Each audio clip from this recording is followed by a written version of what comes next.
É absolutamente zero, nada. Todas as perguntas aqui são minhas, se as perguntas forem ruins, são minhas. Parabéns! Então quer dizer que essas perguntas lixo, que eu assisti essa reportagem, tive que assistir essa porcaria dessa reportagem aqui, eu fiz até anotações de tão ruim que tá. Os dois não ficam mais do que 15 minutos sem falar uma mentira ou uma falsa-relação. Não fica, não fica. Primeiro que o cara já sai em defesa do Lula, assim que o Lula não precisa nem se defender mais. Parece que é a alma mais honesta da história mesmo, só perde pra Jesus Cristo. Porque o cara me tem a cara de pau de sair defendendo o Lula de cara, falando que não tem provas, não tem prova. Tem foto do cara no sítio, tem cachaça com o nome dele, tem remédio da Marisa lá no sítio, tem foto dos dois no sítio, tem foto da Marisa, dele, do filho dele no triplex, sabe? Tem minuta de contrato, sabe? Tem reforma, tem envolvimento com as empreiteiras nessas reformas, confirmada por vários diretores, executivos, porteiro, enfim, mas não tem prova. Não tem prova. A gente poderia ficar 2 dias aqui falando das provas, mas eles afirmam, eles têm a cara de pau de olhar pra câmera e falar: não tem prova. Não tem prova? Pelo amor de Deus. Né? Não vou nem entrar mais nesse assunto, que isso já tá mais do que falado, é palhaçada isso já. Eu nunca pensei que um jornalista, que nem o Reinaldo Azevedo, pôde fazer um papelão desse. Que ele era meio de esquerda, assim, né, centro-esquerda, a gente já sabia, sempre foi da linha ali do Fernando Henrique e tudo mais. Até aí, tudo bem o posicionamento político do cara. O meu é diferente? É diferente. Porém, tá lá o posicionamento dele. Agora, tratar como normalidade um cara que roubou o que roubou e fez o que fez, isso sem falar de mensalão, sem falar de corromper toda a democracia através do mensalão, sem falar em nada disso, né? Você pega um cara que era pra estar preso, que não tá preso porque juízes que ele indicou pro Supremo o liberaram, e depois acusa o Moro de ser parcial, né? Tipo, aqui o poste mija no cachorro, completamente ao contrário isso tudo, né? Ainda ele vai lá e fala: não, vamos fazer uma entrevista, vamos lá. Por que o Lula só vai em entrevista assim quando tá tudo certinho, né? Ele só fala pros dele. Só que o que me dá medo é que uma entrevista dessa teve 2 milhões de acessos. Já. Eu espero que a maioria desses acessos seja de pessoas como eu, que foi lá ver para poder tirar uma reportagem, para poder fazer uma capa de revista, enfim, alguma coisa nesse sentido. Né? Para criticar, né? Não será possível um negócio desse. Ah, e detalhe, os comentários estão desativados. Por que será? Vamos lá, Reinaldo de Azevedo. Se você é homem, macho, no sentido de ter culhão de fazer as coisas, vai lá e abre os comentários. Ou será que foi isso que o Lula pediu pra você não fazer? E você que nem um cachorrinho obedeceu? Hein? É cachorro de político? É cachorro de político, esse você é. Reinaldo Azevedo. Você não passa um cachorro, sempre lambeu o Fernando Henrique, agora tá lambendo o Lula. Você conseguiu, com o passar do tempo, piorar. Normalmente as pessoas melhoram, Reinaldo. Normalmente as pessoas melhoram, as pessoas evoluem, as pessoas falam assim: não vou mais errar nisso, né? Serei mais assertivo naquilo, vou tratar as pessoas melhor. Mas você consegue piorar. Parabéns, Reinaldo Azevedo, parabéns. Você consegue piorar. Tratar o Lula como presidente tá errado sim. E não é porque tá errado se tratar um ex-presidente como presidente. Não. Tá errado se tratar um presidiário como presidente. O lugar dele não era discutindo política pública, era na cadeia. Era na cadeia o lugar dele, tá? Enfim, já, né, vamos para a próxima parte aqui do vídeo, né?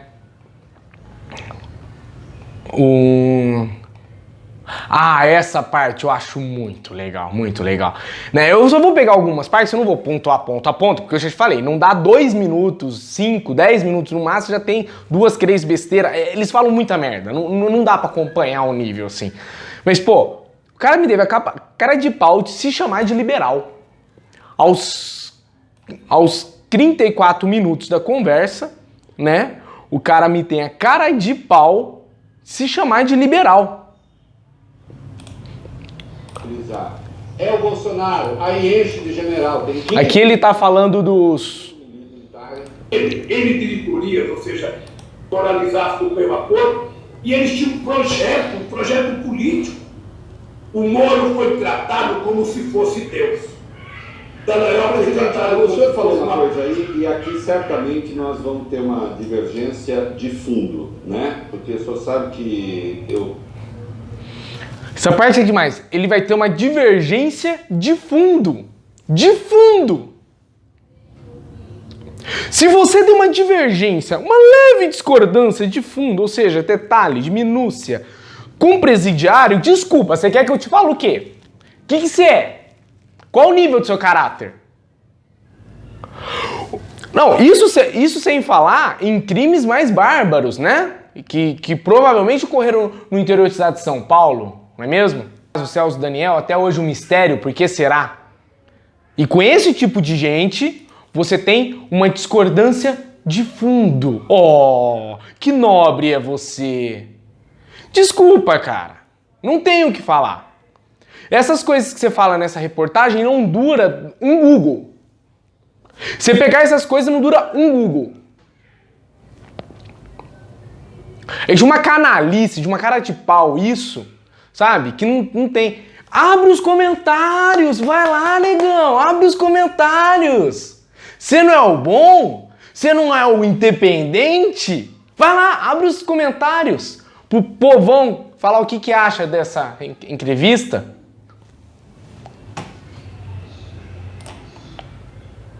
eu fui trotskista na infância, depois acabei virando liberal com boa parte dos trotskistas que o senhor conhece.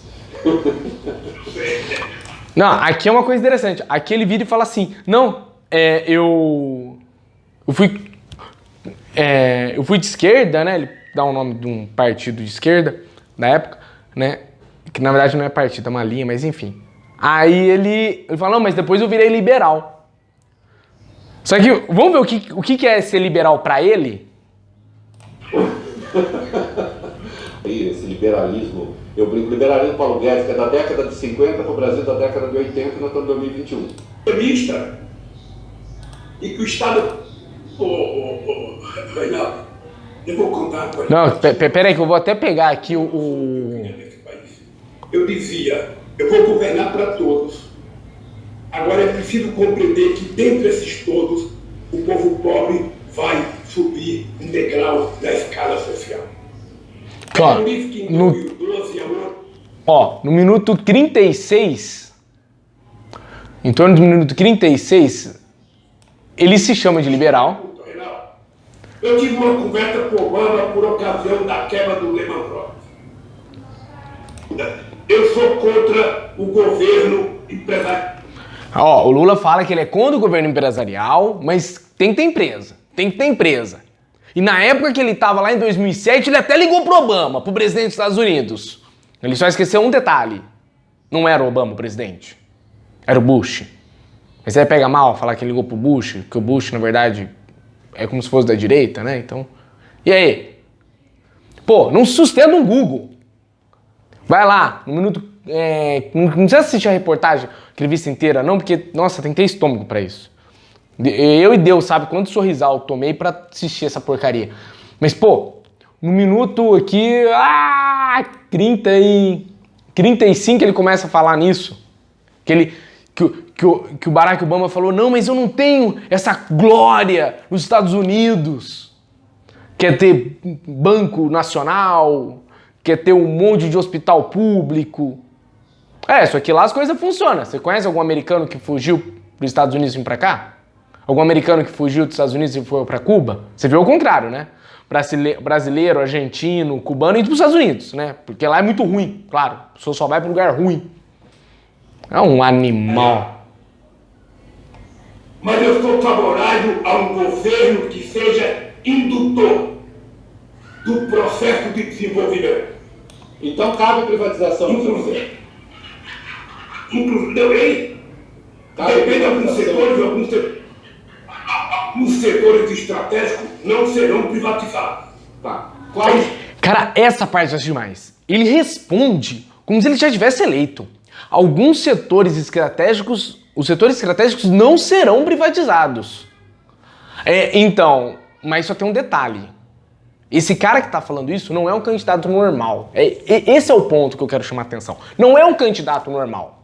Porque você ser de esquerda e ser contra a privatização, ser a favor de mais interferência do Estado na economia, ok, isso é um posicionamento político. Eu respeito as pessoas. O que eu não respeito é presidiário se passando por honesto. Porque isso, ele tá descaracterizando todas as pessoas honestas. Então quer dizer que ser honesto, bela merda, não vale nada. Tem que roubar mesmo, sacanear, fazer corrupção, meter a mão, zoar o barraco pra ser igual o Lula, né? Ele é o ícone, pô, velho. Um cara desse. Se eu fosse de esquerda, eu estaria com vergonha desse cara. Eu estaria criticando. Porque eu votei no Bolsonaro lá atrás e hoje eu critico ele. Tá? Tem vídeo meu só xingando ele. Tá? E vai ter mais. Acredite, vai ter mais. Porque a gente não deve ser capacho de político. Não deve ser capacho de político. O político tá lá pra servir nós. Não pra ele se servir. Sabe, tá meio retardado isso. Não tá normal. Nossa, eu fico até com raiva ver isso aí, pelo amor de Deus. Muita gente quer saber isso agora. Quais poderiam ser, por exemplo? Tipo, para que a gente pudesse crescer. E quem é que investiu?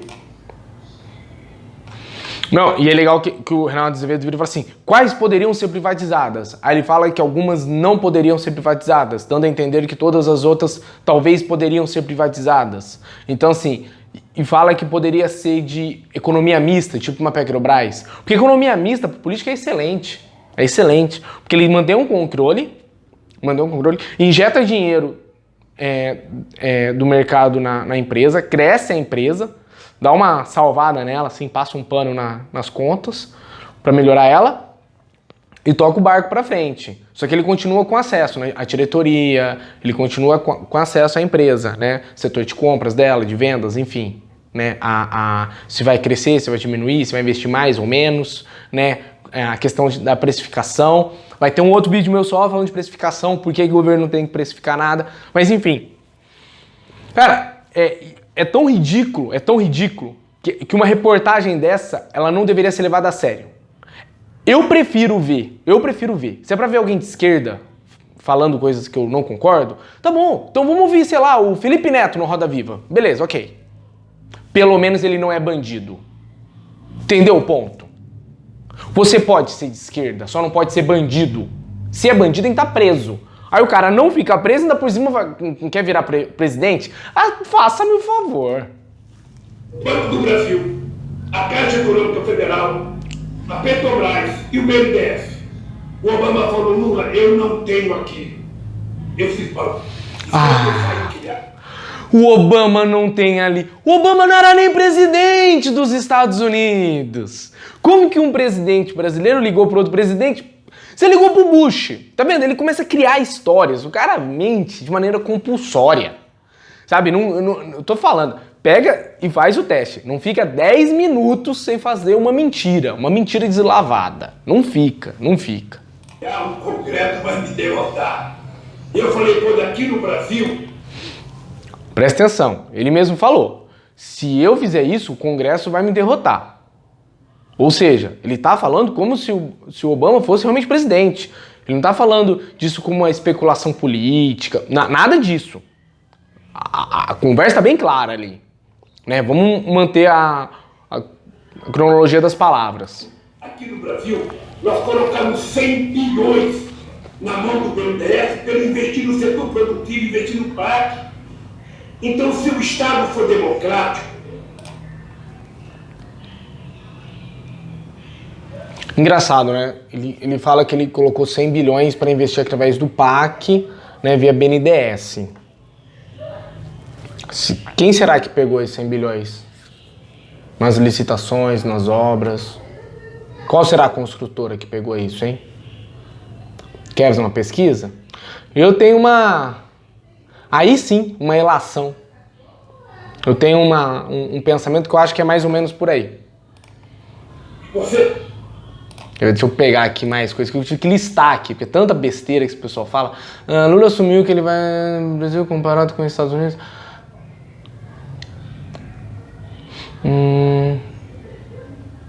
Aqui, ó, aos... Aqui, ó, aos...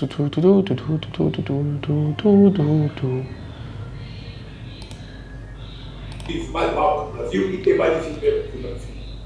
Então significa que é preciso que essa matéria geral, que eu gostaria de aprofundar essa discussão. Eu espero que essa entrevista nossa seja a primeira de algumas entrevistas que eu pretendo que você me convide. Eu tenho para você ver o seguinte: aqui no Brasil, o sistema financeiro, sabe, ele fica tanto preocupado com a dívida pública, a imprensa dá notícia na primeira página, e o povo que lê fala, puxa, como está devendo muito, o Brasil está devendo muito, é o Estado que deve. Eu vou te mostrar uma coisa. Você sabe qual foi a dívida dos americanos no último tempo? Vamos lá, peraí, só uma coisa. Ele falou uma coisa importante aqui, né? Vamos lá, né? O presidiário, eu vou tratar ele como presidiário, que é o que onde ele deveria estar, tá? Se você discorda, foda-se, dá dislike. Vamos lá. O presidiário, ele fez o seguinte, ele falou assim, ó, quem deve não é o povo, não é o político, é o Estado deve. O Estado deve, essa entidade mágica, né? Beleza, ok, o Estado deve. Só que quem banca o Estado? É o povão. E a carga tributária do Brasil, o povo, é o mais pobre. Não é na retirada financeira que dá a maior taxa de tributária. Tá no consumo, né? Isso é outra coisa que é conhecida também. Posso fazer um vídeo só sobre isso depois. Mas, vamos lá. Aí você taxa isso, os mais pobres, endivida o Brasil, o Estado brasileiro. Grandes empresas pegam a obra, pegam a licitação, vende, ganha dinheiro pra caramba. E quem paga a conta, se a obra der prejuízo, der lucro, se o investimento for bem feito, mal feito, foda-se. Quem paga é o pobre. Isso porque é o Partido dos Trabalhadores, né? Um cara que nunca trabalhou na vida. A dívida pública, que no Brasil era 89%, nos Estados Unidos era 129%, na França 116%, na Alemanha... Ele fala assim, não, ó, o pessoal pode emprestar dinheiro, aí entra meio um tecno chato aí. Porque é o seguinte, quando você empresta dinheiro para um país para ele rodar, é porque você acredita que ele ainda consegue te pagar. Porque ele tem crescimento, tem força de produção e tudo mais, então ele consegue te pagar. Você acha que é mais fácil? Você prefere investir aqui, ó, nos Estados Unidos, devendo 100% do faturamento dele, ou o Brasil a 89%? Aonde você acha que é mais fácil quebrar? Com toda a infraestrutura americana, sendo que o dólar é a moeda internacional. É óbvio que os Estados Unidos ele tem muita mais segurança. Embora isso também é criticável, porque a longo prazo isso também não se sustenta, também dá erros. Tá aí também quando o Bush fez aquela cagada que dos bancos, das casas, que o pessoal vendia tudo, aí pode ser um outro vídeo só desse, porque é longa a história. Mas assim, deu merda lá também. Por quê? Você tem que ter o mínimo de saúde financeira. Isso é na sua casa, na sua empresa, na sua vida pessoal, e governo não é diferente. Só que o governo ele se sustenta um pouco mais porque ele tem uma coisa chamada impressora. Ele vai lá e ele imprime dinheiro. Só que é um dinheiro sem valor. A primeira vez que ele imprime tudo bem, a segunda tudo bem, a terceira começa a ficar meio assim, a quarta fica... Chega uma hora que fica o quê? Vira Venezuela. Por quê? Gastou demais, imprimiu dinheiro, Venezuela. A Argentina tem o mesmo caminho. E Brasil também. Com o Bolsonaro, falou tanto de fazer reforma liberal, não fez nenhuma reforma, não simplificou. Vou fazer um outro vídeo só sobre isso também depois. Vamos focar aqui nisso. Meu Deus. 60%, no Reino Unido 100%, na Itália 154%, no Japão 220%. Aqui ele só colocou países de primeiro mundo. Países que já foram liberais, teve 100, 200 anos de liberalismo, cresceu pra caramba e depois começou a fazer essa anarquia, né? Vou fazer um vídeo que vai explicar tudo isso melhor. E no Brasil 89. Nenhum desses países que eu citei é mais pobre do que o Brasil. Nenhum desses países que eu citei. Alô? Acho que o presidente pode me ouvir.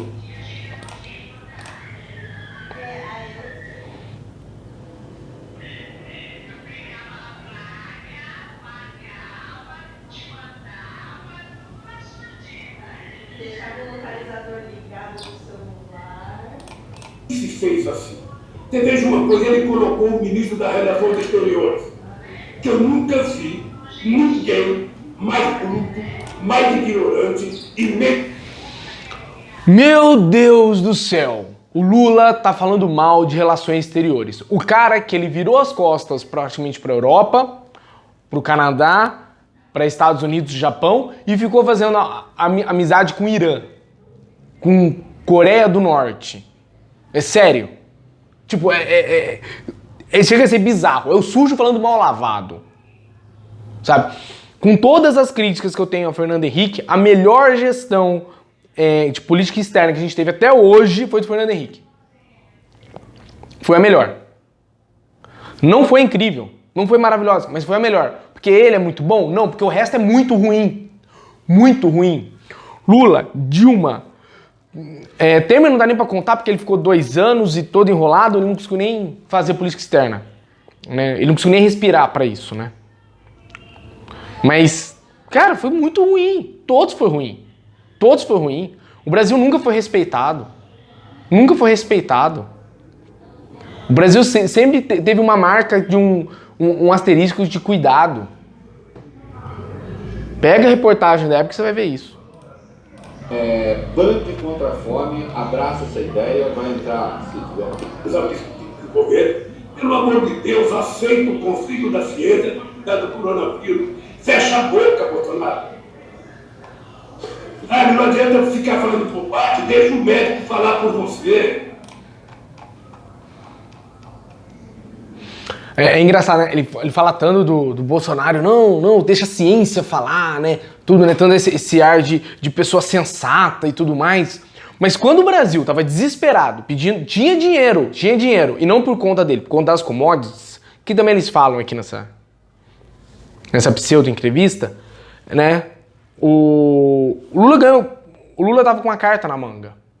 Porque a China tava crescendo 12%, 14%. O que ele fez? Foi lá, investiu em infraestrutura a longo prazo, estradas, ferrovias, enfim, já que ele é de esquerda, né? Então, né? Investiu em hospital, em escolas, melhoria das forças armadas, né? Para proteger o país, tudo mais, de possíveis retardados loucos como da Venezuela, né?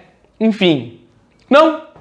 Ele vai lá, me fecha a Copa do Mundo e me sai construindo um monte de estádio inútil, me arruma dinheiro para Venezuela, para Cuba, né, para países da África.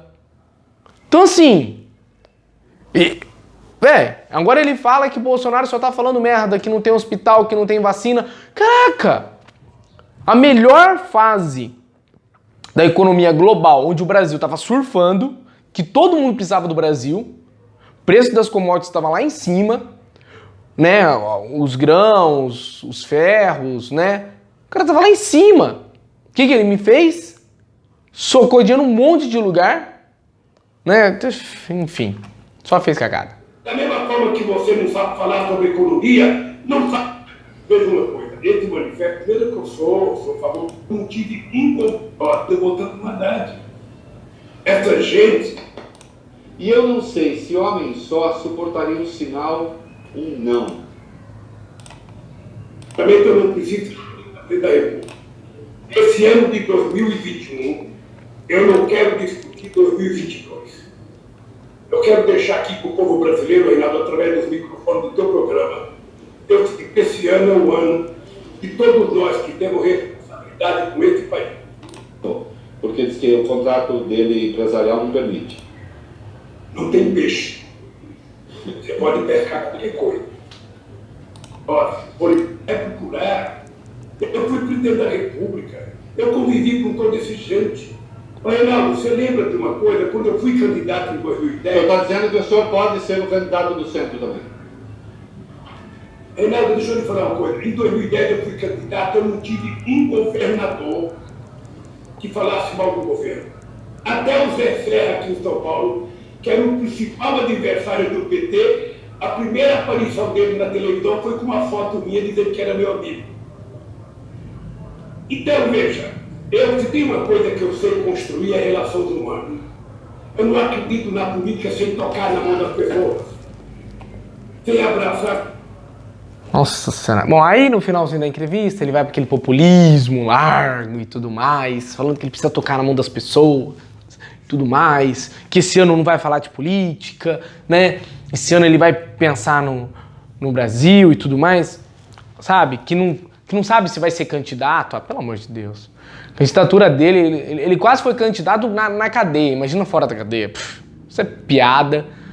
Ai, gente, é um resumão aí, vou fazer uns cortes aí pra ver se esse vídeo não fica tão longo, porque, assim, qual que é o lance dessa entrevista do Reinaldo Azevedo, assim, só pra compor, assim, é que quando você vai citar alguém que tem tanta incongruência, é natural do repórter perguntar a respeito delas. Não fazer como ele fez. Sair protegendo ele de todas as perguntas de saia justas, né, que poderia deixar ele numa saia justa, e simplesmente deixar o caminho livre para ele brincar de palanque. E o cara fez de palanque por mais de 1 hora o programa do É da Coisa, do Reinaldo Azevedo. Assim, chega a ser ridículo isso. Por que o Lula tá fazendo isso? Precisa correr atrás de um Reinaldo Azevedo da vida aí. Porque hoje eles não têm mais palanque. Eles não têm. Eles estão perdendo palanque. E eu espero que perca. Eu tenho minhas dúvidas. Honestamente, eu acho que ele vai pro segundo turno. Só que se ele for pro segundo turno com o Bolsonaro, eu vou fazer campanha pro nulo. Descaradamente. Porque não dá pra gente ficar entre o ruim e o péssimo. Seja o ruim e o péssimo quem você quiser. Se você quiser colocar o péssimo como Bolsonaro, o péssimo como Lula, amém. Coloque. Pra mim são 2 caras idênticos. Os 2 são populistas, os 2 são bandidos, os 2 ajudou o filho com pseudo empresário, né? O filho do Lula era o Ronaldinho dos negócios, né? O Bolsonaro tá aí também, o filho dele também tá disparando em negócio. Chegou até a devolver carro para empresário porque pegou mal. Sabe? E todos eles vão lá e tem horinha com o presidente. Então, assim, esse tipo de coisa é tão baixo pro nível presidencial de um país desse. Pô, você tem que ter 1 hora com o presidente pra, sabe, pra tocar a sua empresa. É baixo. Desculpa, é baixo. Eu esperava mais de um presidente do Brasil. Sabe, isso eu tô falando do Bolsonaro. E Lula fez tudo isso e pior. Mas ele fez pior não é porque o Bolsonaro é melhor. Ele fez pior porque ele teve chance de fazer pior. Ou seja, na prática os 2 são iguais. Só teve oportunidades diferentes. Dá pro Bolsonaro essa oportunidade que o Lula teve pra você ver. O que ele não vai aprontar. Por quê? Ele é autoritário. Assim como o Lula é. E já se mostrou isso. Ai, gente. Chega de Estado por hoje, né? Putz, meu Deus do céu. Meu Deus do céu. Chega de Estado por hoje. Tchau! Ó, o próximo vídeo